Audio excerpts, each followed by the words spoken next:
Five steps kung paano maging milyonaryo. Una is mag-decide at magkaroon ng tamang mindset. Alam mo, noong 2012, nagsimula lang din ako sa pagbabasa ng mga financial books and syempre pag naintindihan natin yung mga dapat nating gawin, talagang sisimulan natin to at magiging consistent tayo sa pag-take ng action. Pangalawa, magnegosyo. Isa rin sa mga nababasa ko sa mga financial books, dapat talaga magnegosyo tayo. Dito talaga mas mabilis tayo makakaipon. Kaya naman noong 2013, nag-resign ako sa trabaho at nag full-time na sa negosyo. Pangatlo, palaguin ang asset, iwasan ang utang. Yung tinatawag natin na wealth bucket. Kaya pala hindi tayo nakakaipon, hindi natin napupuno yung ating wealth bucket or timba kasi may mga butas yan. At isa sa mga malaki sa butas na yan ay yung pag-utang natin. So kalaban ng pera natin ang pag-compound ng utang natin. Pang-apat, magkaroon ng multiple sources of income. Siyempre kung hindi sapat ang kinikita mo, importante meron kang other source of income. Kaya ang mga mayayaman, meron silang at least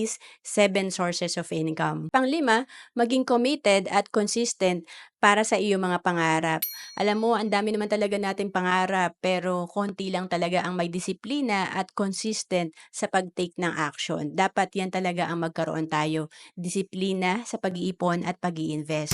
To know more about savings and investment, message mo lang ako sa FB, Roan Celis Capistrano.